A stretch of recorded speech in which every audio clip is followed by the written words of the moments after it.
जी, बिस्मिल्लाहिर्रहमानिर्रहीम। मैं हूँ मोहम्मद सलमान ताहिर और आज मुझे आप देख रहे हैं हकीम अशमत हसन चैनल यूट्यूब के ऊपर।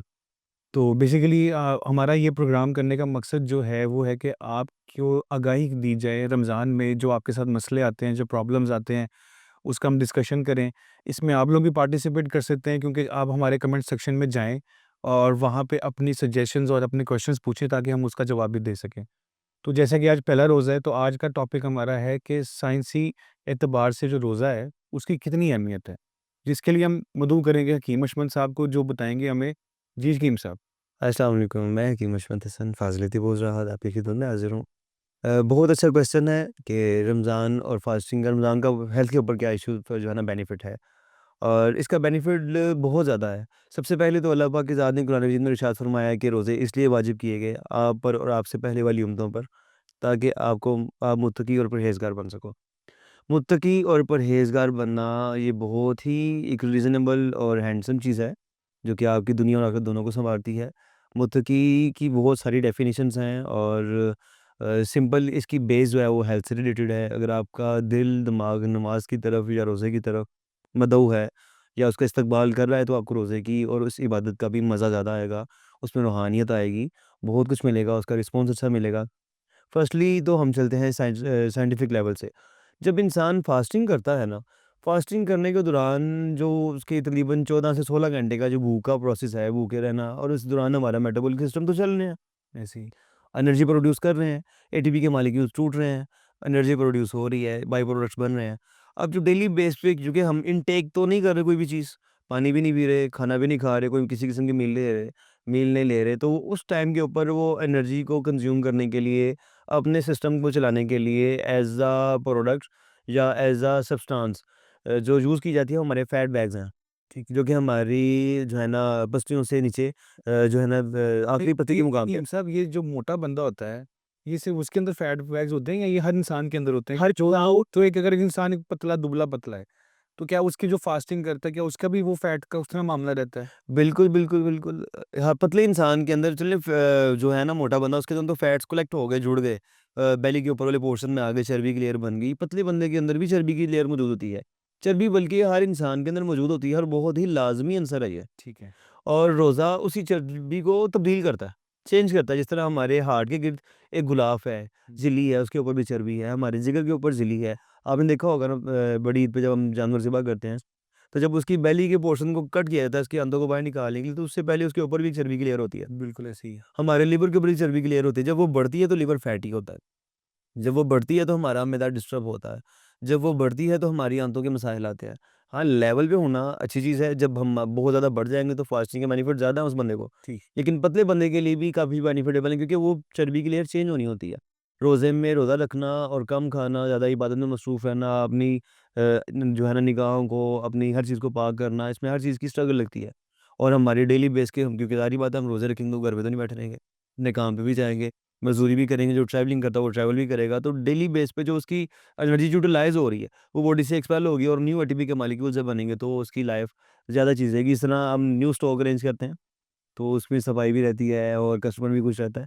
सो इसी तरह ये सिस्टम है, एक ठीक है, सेटअप है। अब जिसको डिटॉक्स कहते हैं कि जी आप अपनी बॉडी को डिटॉक्स कर रहे हैं या हुँ। अपनी करते हैं, तो ये रमज़ान या फास्टिंग जो है, वो उसमें कितना रोल प्ले करती है?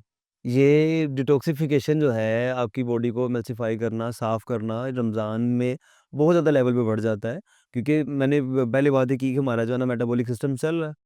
तो पुराना मटेरियल जब पुराना स्टॉक खत्म होगा तो नया स्टॉक जब आएगा, नई स्टॉक जब बनाएगी बॉडी रमज़ान के बाद में या आपकी साले ग़ज़ा से, तो वो आपकी बॉडी को साले बनाएगी, साफ़ करेगी और साले ग़ज़ा से साले ही ख़्यालात आएँगे, साले साले मामलात होंगे। और अगर आप वेस्टेज मटेरियल यूज़ करेंगे, गंदी ग़िज़ाएँ खाएँगे, फ़ास्ट फूड एक्स्ट्रा यूज़ करेंगे, तो फिर वो वेस्ट चीज़ खाएँगे तो उसका रिस्पॉन्स वेस्ट ही होगा। ठीक है। अच्छा, रमज़ान साइंटिफिक अगर हम बात कर रहे हैं तो हिकमत के बारे में बात की जाएगी कि जब आप रोज़ा इफ्तार की तरफ जाते हैं, तो क्या ये पकोड़े, समोसे, जलेबियाँ ये वाजिब है? वरना बिल्कुल। इसके बारे में क्या या ये यूज़ करना चाहिए उन लोगों को या नहीं करना चाहिए या किस तरह से उनको चलाना चाहिए? एक छोटी-सी बात कहूँगा जो कि नेचुरल है। आम रूटीन के अंदर जब इंसान भूखा होता है ना, जब उसको भूख दबा के लगती है, तो उसके सामने कोई एक सिंपल सी चीज़ ले आएँ, चाहे वो शक्कर के साथ रोटी खा ले, चाहे वो दही शक्कर ले ले, चाहे वो घर की बनी हुई फ्रूट चाट ले ले, चाहे घर का बना हुआ कोई दलिया या कोई भी लाइट सी चीज़ भी ले लें, तो उसका उसको मज़ा ज़्यादा आएगा। क्यों? इसका मकसद ये नहीं कि वो चीज़ मज़े की है, मकसद ये है कि अंदर भूख थी, उसकी तलब थी, उस टाइम चीज़ों का मज़ा दुबाला हो जाता है। लोग इसी मज़े को फ्रेश करने के लिए कि उस चीज़ को मतलब लाइट चीज़ की तरफ इत्तेफ़ाक करने की बजाय हैवी चीज़ों की तरफ चले जाते हैं।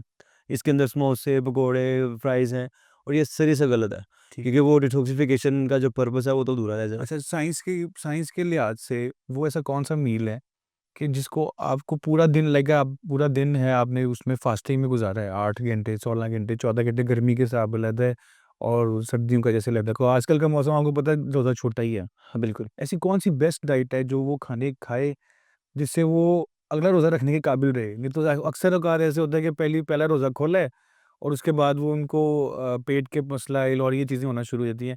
तो आपके ख़्याल से या साइंस क्या कहती है कि कौन-सा खाना फिट है या बेस्ट है कि जो आप 8 घंटे की फास्टिंग के बाद लें तो वो आपको अच्छा रिस्पॉन्स दे? सबसे ख़ास चीज़ अगर यही क्वेश्चन मैं पूछूँ रसूल खुदा से बेशक। या मौला अली अलैहिस्सलाम से पूछूँ, मौला मैं रोज़ा कैसे खोलूँ? तो ज़ाहिर-सी बात है उनके दस्तरख़्वान पे देखा जाएगा और तारीख़ में ये चीज़ें मिलती हैं। मौला का रसूल खुदा का फ़रमान है, इमाम रज़ा अलैहिस्सलाम से मरवी है, इमाम मौला अली अलैहिस्सलाम से है और अहले बैत अत्हार के दस्तरख़्वान भी ये चीज़ नज़र आती है।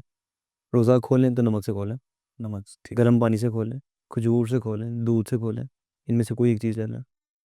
जब आखिरी सहरी थी मेरे मौला अली अलैहिस्सलाम की 19 रमज़ान को, या उससे पहले जो मौला ने रोज़ा अफ्तार किया है बीबी उम्म कुलसूम के यहाँ, तो उस रोज़े के अंदर जो है ना बीबी ने दूध भी रखा है, नमक भी रखा है और खजूर भी रखी है। तो मौला ने कहा कि मैं अली इब्न अबी तालिब इतनी नेमतों का हिसाब नहीं दे सकूँगा, बेटे इनमें से कुछ चीज़ें उठा दो। फिर मौला ने नमक और दूध से रोज़ा अफ्तार किया। रोज़ा जो है, जो मौला ने 18वीं का रोज़ा जो खोला है। तो बेनिफिट्स ये है कि लाइट चीज़ें जितनी कम लेंगे, जितना सिस्टम को लाइट रखेंगे, आप ईज़ी रहेंगे। साइंटिफिकली इसके अंदर सबसे बेस्ट दूध है, सबसे बेस्ट जो है ना वो खजूर है। खजूर लें, उसके अंदर बादाम उसकी गिटक गुठली को निकालें, उसकी जगह पे बादाम की गिरी रखें। वो खजूरें 5 खा लें, दूध का गिलास पिएँ, बेहतरीन रोज़ा अफ्तार है उसके साथ। इसके अलावा जब आप फ़ील करते हैं कि मुझे शायद ब्लड प्रेशर का इश्यू ना हो जाए, तो आपके लिए बेहतरीन है कि आप सिंपल दूध से रोज़ा खोल लें।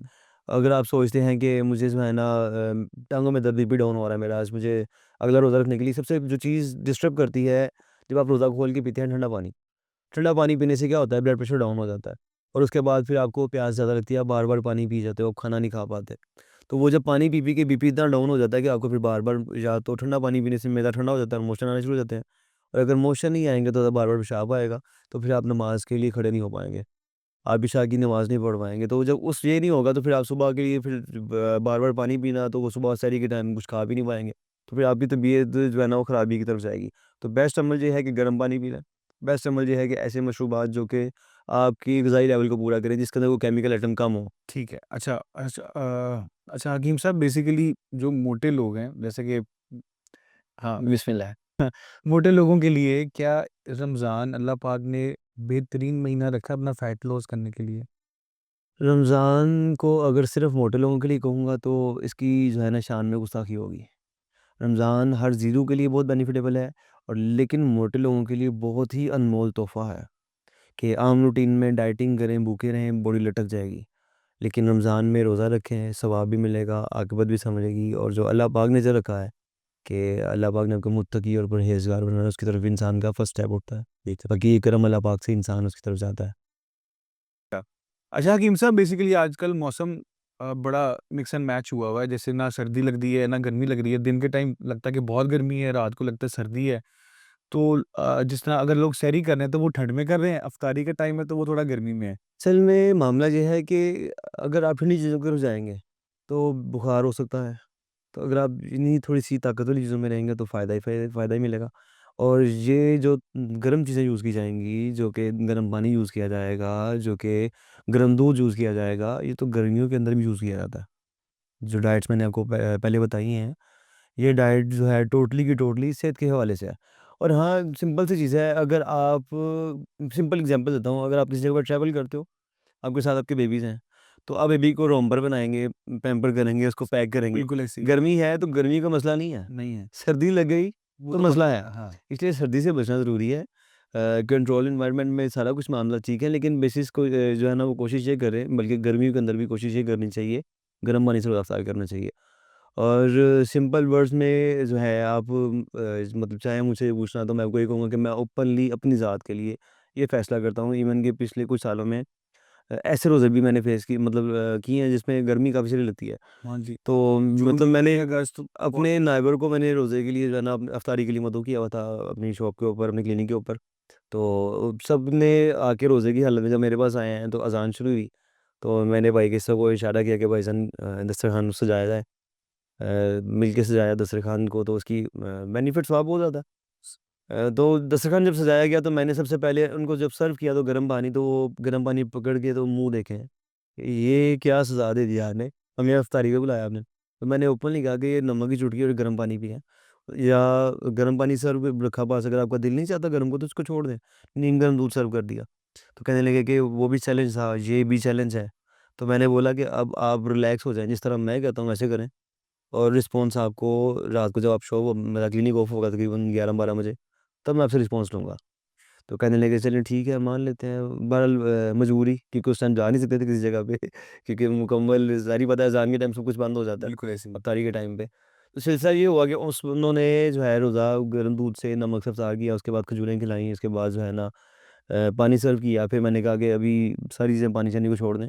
जब उन्होंने ठंडे पानी की डिमांड की तो कहा अभी रुक जाएँ, पहले खाना खा लें, खाना ज़्यादा खाया जाएगा, तो उसके बाद पानी पिलाता हूँ उनको ठंडा आपकी पसंद का। तो फिर जब मैंने उनको कहा कि आप ये जो कौरमा है ये खाएँ, साथ में नान वगैरह थे, रोटियाँ थी, रोटी खाई उन्होंने। उसके बाद फिर मैंने कहा कि एक और छोटी-सी चीज़ असल में पड़ी हुई है जिसको आप लोग फरामोश कर रहे हैं, क्योंकि दुनिया चिकन पसंद करती है ना, डिमांड है उसकी ज़्यादा। तो मसलों की दाल बनाई हुई थी। दाल जो मसूर थी उसको मैंने कहा कि थोड़े से चावल भी बने हुए हैं, थोड़े-थोड़े चावल डाले और थोड़ी-थोड़ी दाल डाल के खा लें ऊपर। तो सारे पूछने लगे कि इसका फ़ायदा क्या होगा?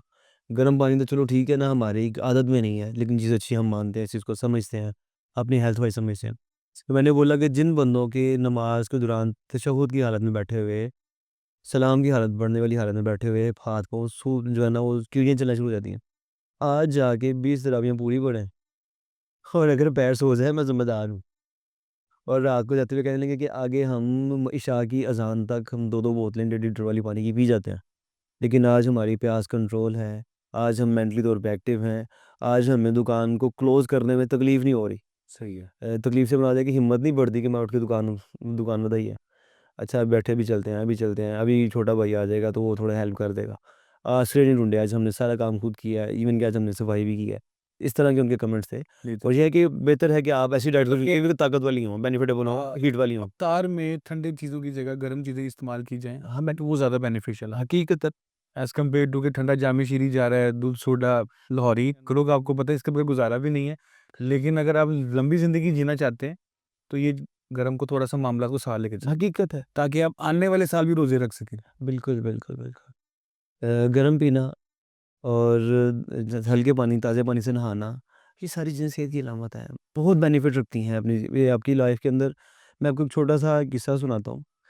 इवन के अपने एग्ज़ाम टाइम पे ना मैं सेल्फ स्टडी कर रहा था, तो मैंने डिफरेंट चीज़ें पढ़ी। उसके अंदर एक ख़ास चीज़ जो कि अचानक ज़हन में आई तो मैं आपको बता दूँ कि एक बंदा को कब नहाना चाहिए। हालाँकि टॉपिक तो रेलेवेंट भी है लेकिन काफ़ी हद तक मैच भी करता है हमारी, ठीक है, क्योंकि हम भी है। रमज़ान हमारी हैबिट्स के ऊपर बड़ा असरअंदाज़ होता है, तो उसी हैबिट को कंट्रोल करने के लिए खाना खाने के फ़ौरन बाद नहाने से क्या नुकसान हो सकते हैं। तो जब मैंने वो उस चीज़ को पढ़ा तो मैं खुद शॉक रह गया कि मैंने उस पॉइंट ऑफ व्यू से उसको देखा ही नहीं हुआ था अभी तक। फ़ौरन से नहाने का नुकसान ये हो सकता है कि आपको ब्रेन हैमरेज हो सकता है, आपकी शरीयान डैमेज हो सकती है। क्योंकि जब खाना बॉडी के अंदर जाता है तो बॉडी की हीट बढ़ती है, उसको डाइल्यूट करने के लिए, हज़म करने के लिए आपका मेटाबॉलिक सिस्टम तेज़ होते हैं।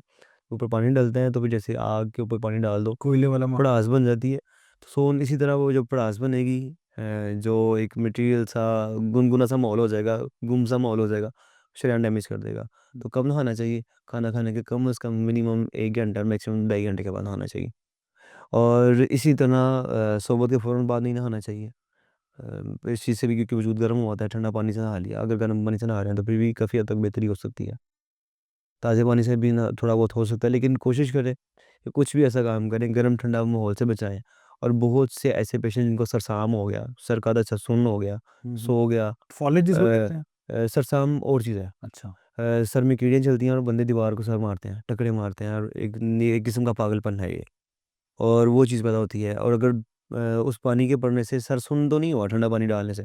तो अगर गर्म पानी या ठंडा पानी डाला तो शरेआन डैमेज हो गई है, फिर फालिज और लकवा की तरफ आ जाएगी। ठीक है।